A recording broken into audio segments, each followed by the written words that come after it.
नमस्कार साथियों, आज हम अर्धवार्षिक परीक्षा सत्र 2022-23 कक्षा 12th का जो पॉलिटिकल साइंस है, राजनीति विज्ञान का पेपर है, फुल सॉल्यूशन है वो करने वाले हैं। ठीक है, पूरा का पूरा हल सहित है, आपको बताने वाले एक एक क्वेश्चन है, कोई भी क्वेश्चन है वो छोड़ने वाले नहीं है। वो पॉलिटिकल साइंस का पेपर है, आपको पता है आपका 70 नंबर का ये पेपर है होने वाला है। ठीक है, तो सबसे पहले हम खंड अ की तरफ चलते हैं। खंड अ में क्या कह रहे हैं कि निम्नलिखित प्रश्नों में उत्तर का सही विकल्प चयन कर उत्तर पुस्तिका में लिखे। और ये 12 क्वेश्चन है वो होने वाले आपके। प्रथम गुट निरपेक्ष सम्मेलन में कितने देश हैं वो शासित है, मतलब शामिल हैं वो थे। ठीक है, ऐसा कह रहे हैं 16, 20 या फिर 30 या फिर 25। तो इसमें से कौन सा हो जाएगा? आपका दो ऑप्शन है वो करेक्ट आंसर हो जाएगा। 25 है वो देश हैं वो शामिल थे प्रथम गुट निरपेक्ष में सम्मेलन में, है ना। उसके बाद नेक्स्ट क्वेश्चन है, चीन ने भारत पर आक्रमण है वो कब किया? 1960, 1961 या फिर 1962 या फिर 1965। तो इसमें से कौन सा हो जाएगा? जो आपका 1962 में है वो राइट आंसर हो जाएगा। क्या हो जाएगा? 1962, मतलब स ऑप्शन है करेक्ट आंसर हो जाए। उसके बाद नेक्स्ट है हमारा फरका विवाद निम्नलिखित दो देशों के था, मतलब किसके बीच है वो था? फरका विवाद है ना, वो किन दो देशों के बीच है वो हुआ था?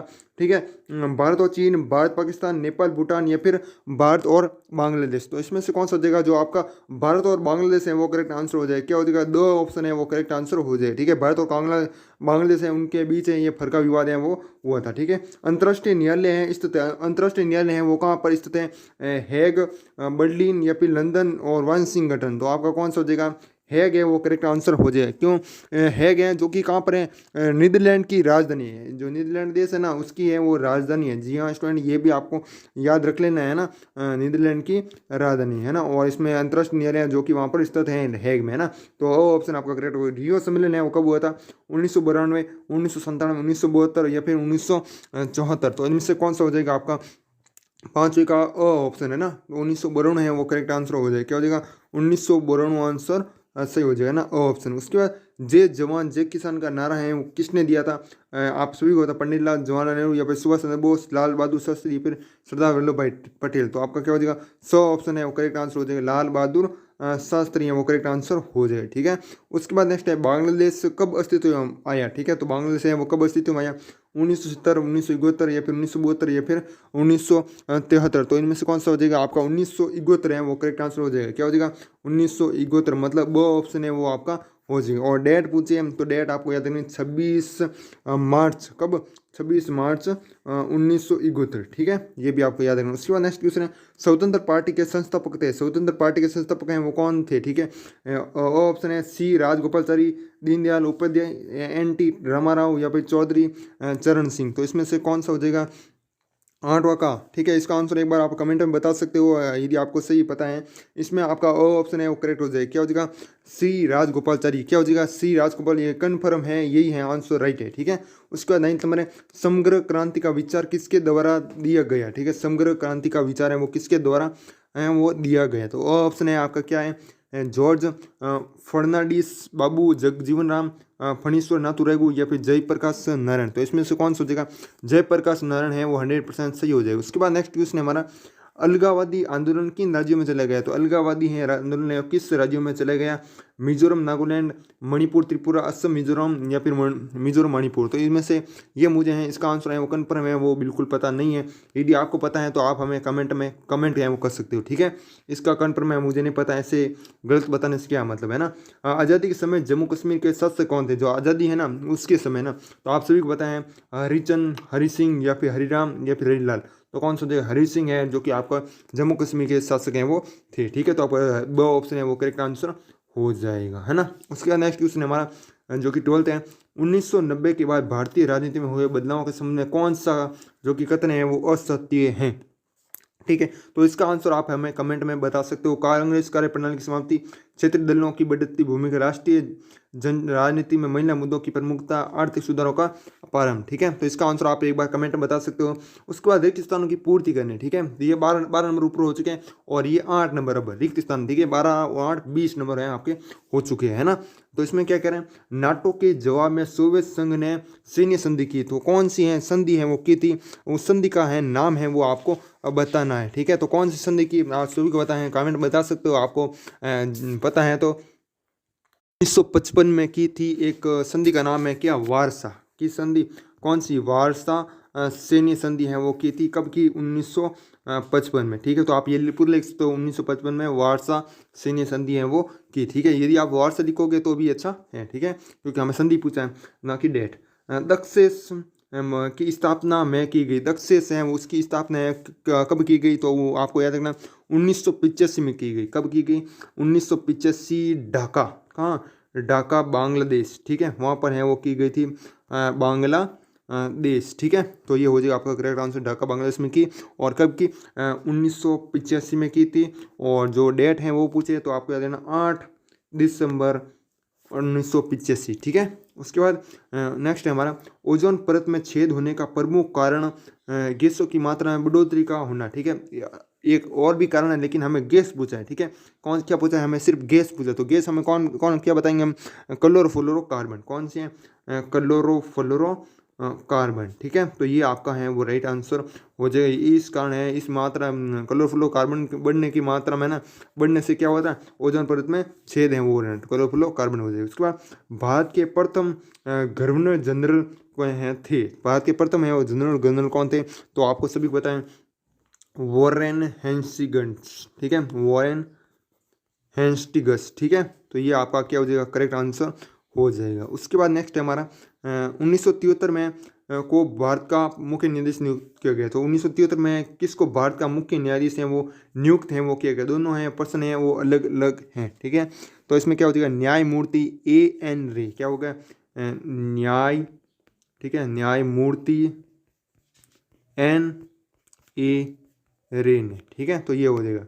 उसके बाद नेक्स्ट है हमारा दलित पैंथर्स का प्रारंभ वर्ष को हुआ। ठीक है, दलित पैंथर्स का प्रारंभ है वो किस वर्ष को हुआ था? आप सभी को बताना है। तो 21 मई 1972। कब? 21 मई 1972। ठीक है, यहाँ पर जहाँ तक मुझे लगता है दलित पैंथर्स होना चाहिए ना, तभी इसका आंसर ये होगा, ये है ना, पैंथर्स होगा तो ये आंसर होगा। बाकी इसका मुझे यह कंफर्म नहीं पता, मुझे लगता है पैंथर्स होना चाहिए यहाँ पर। मंडल आयोग ने ओबीसी को प्रतिशत आरक्षण की सिफारिश है वो की थी। ठीक है, तो इसका आंसर है कन्फर्म है और नहीं पता हमें। उसके बाद नेक्स्ट है केंद्र में पहली गठबंधन सरकार जनता दल ने, मतलब यहाँ पर जनता लिखा, स्टूडेंट दल ने 1990 में बनवाई। तो जनता है वो करेक्ट आंसर हो जाएगा। ठीक है, कन्फर्म है, ये बिल्कुल सही बता रहा हूँ। उसके बाद नेक्स्ट हमारा अति लघुरात्मक प्रश्न है वो स्टार्ट हो जाता है। ये 8 नंबर के थे, 12, 8 और 20 हो गए। और ये अब 8, 12, 8, 28, मतलब 20 और 8, 28 हो जाएंगे ना। निम्नलिखित प्रश्नों के उत्तर एक शब्द या एक पंक्ति में है वो देने हैं। ठीक है, तो पहला क्या कह रहे हैं? ऑपरेशन डेजर्ट स्टॉर्म नामक सैन्य अभियान का नेतृत्व है वो किसने किया था? तो ऑपरेशन जो डेजर्ट स्टॉर्म है उसका नेतृत्व है किसने किया था? तो आप सभी को बताना है 2 अगस्त 1990 को। कब? 2 अगस्त 1990 को सद्दाम हुसैन ने कुवैत में किया था। कहाँ पर किया? सद्दाम, यहाँ पर इस तरीके लिखा, सद्दाम हुसैन। ठीक है, हुसैन ने कुवैत में किया था। ठीक है, उसके बाद नेक्स्ट क्वेश्चन है आसियन ASEAN का पूरा नाम है वो लिखना है। ठीक है, जैसा कि इस स्टूडेंट ने भी सही है वो लिखा है। ठीक है, तो इसमें आप क्या लिखोगे? दक्षिणी पूर्वी एशियाई राष्ट्रों का संगठन। क्या होगा? दक्षिणी पूर्वी एशियाई राष्ट्रों का संगठन हो जाएगा। ठीक है, association of south east Asian nation. ठीक है, साउथ ईस्ट। ठीक है, association of south east Asian nation. ठीक है, इंग्लिश में लिखो तो ये लिख दोगे और हिंदी में लिखो तो दक्षिणी पूर्वी एशियाई राष्ट्रों का संगठन हो जाएगा। ठीक है, उसके बाद नेक्स्ट क्वेश्चन में संयुक्त राष्ट्र के घोषणा पत्र पर कितने देशों ने हस्ताक्षर हैं वो किए थे? तो आप सभी को बताएं 50 देशों ने वो मतलब घोषणा पत्र पर क्या किया? हस्ताक्षर हैं वो किए थे। ठीक है, उसके बाद सुरक्षा के परंपरागत खतरे के दो उदाहरण दीजिए। आपको बताएं, एक तो होता है परंपरागत खतरा, एक होता है जो कि अपरंपरागत खतरा। ठीक है, जो कि एक तो लंबे समय तक रहता है, मतलब बाहरी खतरा होता है, और एक बाहरी खतरा भी होता है और अंदर का भी जो खतरा है वो होता है। ठीक है, ये अंतर है वो आप सभी को पता है। सुरक्षा के परंपरागत खतरे के उदाहरण है वो बताने हैं।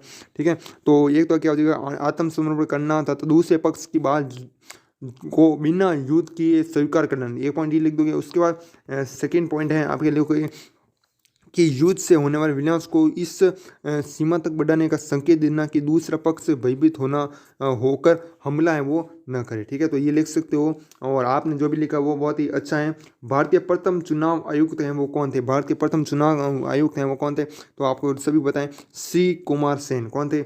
श्री कुमार सेन हो जाएगा। ठीक है, ये राइट आंसर हो जाएगा। उसके बाद नेक्स्ट क्वेश्चन हमारा क्या है? भारत में चुनाव आयोग की स्थापना है वो कब हुई, तो कब हुई 1950 में हुई। कब हुई थी 1950, 25 जनवरी 1950 को हुई थी। ठीक है, ये आपका आंसर हो जाएगा। उसके बाद प्रेस सेंसरशिप से क्या अभिप्राय है वो, मतलब क्या परिभाषा है उसकी बतानी है। तो जब किसी राजनीतिक दल द्वारा किसी विशेष जानकारी अथवा सूचना को जन समुदाय तक पहुंचने से रोका अथवा प्रतिबंधित किया जाता है तो इस घटना को प्रेस सेंसरशिप किया जाता है। मतलब जो भी घटना है होती है ना, जो मीडिया होती है ना, उनको मतलब रोक दिया जाता है पहले कि ये मत करना, तो इसी को कहते हैं प्रेस सेंसरशिप। जैसे कोई न्यूज़ है जो कि बता रहे थे न्यूज़ वाले, लेकिन उनको रोक दिया गया। ठीक है, तो ये प्रेस सेंसरशिप के अंदर आता है ना। तो ये आपका हो गया। उसका गुट निरपेक्ष आंदोलन के संस्थापक सदस्यों के नाम है वो बताओ। ठीक है, तो एक में कौन कौन सा हो जाएगा, 4-5 सदस्य हैं वो थे। ठीक है, तो एक तो आपका क्या हो जाएगा, जवाहरलाल नेहरू हो जाएगा। ठीक है, जवाहरलाल नेहरू। और एक हो जाएगा जोसेफ ब्रोंज। कौन हो जाएगा, जोसेफ ब्रॉन्ज हो जाए। ठीक है, और एक हो जाएगा ब्रॉन्ज टिटो। ठीक है, आगे टिटो है। ठीक है, उसके बाद एक है आपका गमाल अब्देल नासिर। ठीक है, हमें दो ही बताने हैं, एक हमें और एक्स्ट्रा बता दिया, गमाल अब्देल नासिर है ना, तो ये हो जाएगा। उसके बाद हमारा खंड ब है स्टार्ट हो जाता है। इसमें क्या क्या कह रहे हैं, क्यूबा मिसाइल संकट है वो क्या था, ये आप खुद ही कर सकते हो। बड़े क्वेश्चन आप आ चुके हैं। चीन द्वारा अपनाई गई, और चैनल को सब्सक्राइब नहीं किया तो चैनल को ना सब्सक्राइब जरूर कीजिएगा। और आगे भी आपको पेपर हैं वो मिलते रहेंगे। अभी तक परीक्षाएं हैं बहुत ही बाकी हैं और सभी के पेपर हैं हम सोल्यूशन कराने वाले सब फुल। तो चैनल को ना सब्सक्राइब जरूर कीजिएगा, जिसने है वो नहीं किया था उसको कर देना। और इसकी PDF है वो आपको हमारे टेलीग्राम ग्रुप में मिल जाएगी। टेलीग्राम ग्रुप का लिंक है डिस्क्रिप्शन में मिल जाएगा। ठीक है, तो जाकर यहाँ आप देख सकते हो। उसके बाद क्यूबा मिसाइल संकट है वो क्या था, आप इससे समझा सकते हो। चीन द्वारा अपनाई गई खुले द्वार की नीति है वो क्या थी, भारत और पाकिस्तान के बीच हुए कि नहीं दो समझौता का उल्लेख के लिए, जो भारत और पाकिस्तान के बीच कोई भी बताना है। ठीक है, मानव अधिकारों की रक्षा में सक्रिय दो स्वयं सेठी संगठनों का नाम बताना है। शक्ति संतुलन है वो क्या है, शक्ति संतुलन मतलब शक्ति संतुलन, कोई देश इसे कैसे कायम है कर सकता है। मतलब जैसे कोई देश है, जैसे हमारा भारत है। ठीक है, तो हमारे मोदी जी क्या करें, शक्ति संतुलन अपना रहे हैं। ठीक है, कैसे कैसे संयुक्त राज्य अमेरिका से भी रख रहे हैं, रूस से भी रख रहे हैं, है ना। तो ये है ना, ये क्या शक्ति संतुलन, मतलब शक्ति का संतुलन सब उनको है ना अपनी ओर कर लेना है ना, ये शक्ति संतुलन है। ठीक है, तो ये आप आराम से लिख सकते हो। उसके बाद वैश्वीकरण का भारत पर क्या प्रभाव पड़ा, संक्षेप में समझाए। वैश्वीकरण को आप आराम से समझा सकते हो, 12th में हो। ठीक है, आपको बताने की ज़्यादा जरूरत नहीं है। ताशकंद समझौता किन दो देशों के मध्य हुआ और कब, चिपको आंदोलन है वो कब हुआ, ये भी बहुत हमें जो 6ठी क्लास 7वीं क्लास में पढ़ते थे उसमें बताया जाता था, है ना। पर्यावरण संरक्षण में इसका क्या योगदान है, तो आप बता सकते हो इसमें। ऑपरेशन ब्लू स्टार कब और कहाँ चलाया गया, गठबंधन राजनीति के दो सकारात्मक प्रभाव है वो बताने हैं। ठीक है, उसके बाद दीर्घ उत्तरीय प्रश्न आ चुके हैं। इसके में 100 सब सीमाएं और ऊपर वाले दो के नंबर के क्वेश्चन थे, और ये 3 नंबर के क्वेश्चन रहने वाले। शीत युद्ध के दौरान मान सकते हैं छोटे देशों को अपने साथ क्यों रखना चाहती थी। उसके बाद नेक्स्ट हमारा अमेरिका के वर्षों से निपटने के विभिन्न उपायों का उल्लेख है वो करना है, तो आप उपाय कर सकते हो। बहुत बड़ा क्वेश्चन है, मैं बताऊंगा तो वीडियो है कम से कम 1 घंटे का बनेगा। ठीक है, ये सभी उत्तर बताऊंगा तो 1 घंटे का बनेगा, है ना। उसके बाद नेक्स्ट है भारत की आज़ादी के समय राष्ट्र निर्माण में सबसे बड़ी 3 बाधाओं का वर्णन है वो करना है। 1960 के दशक के कांग्रेस पार्टी के संदर्भ में सिंडिकेट का क्या अर्थ है, सिंडिकेट ने कांग्रेस पार्टी में क्या भूमिका है वो निभाई, वो सब आप लिख सकते हो। 3 नंबर का ज़्यादा है वो नहीं है। उसके बाद खंड द है हमारा आ जाता है, इसमें 2 निम्नात्मक प्रश्न है आप देख सकते हो। शॉक थेरेपी है वो क्या तरीके, साम्यवाद से पूंजीवाद की तरफ संक्रमण का ये सबसे बेहतर तरीका था, विस्तार पूर्वक वर्णन करना, या फिर आप नीचे वाला भी कर सकते हो। उसके बाद नेक्स्ट है दूसरी पंचवर्षीय योजना के दौरान औद्योगिक विकास बनाम कृषि विकास का विवाद यह चला था, उस विवाद में क्या तर्क दिए गए थे वो लिख सकते हो। हरित क्रांति के सकारात्मक और नकारात्मक परिणामों का वर्णन है वो करना है। ठीक है, तो ये 5 नंबर के क्वेश्चन है, आप इसे आराम से है वो कर सकते हो। ठीक है, और चैनल को सब्सक्राइब नहीं किया तो चैनल को सब्सक्राइब जरूर कीजिएगा। आगे भी आपको इसी तरह पेपर है और सोल्यूशन है वो हमारे इस यूट्यूब चैनल के माध्यम से करवाए जाएंगे, तो चैनल को सब्सक्राइब जरूर करना, जिसने नहीं किया उसे कर लेना। और तो आज इस समय ये वीडियो को हम यही समाप्त करते हैं। यदि वीडियो पसंद आया हो तो वीडियो को लाइक और चैनल को सब्सक्राइब जरूर कीजिएगा। तब तक के लिए जय हिंद, जय भारत, वंदे मातरम।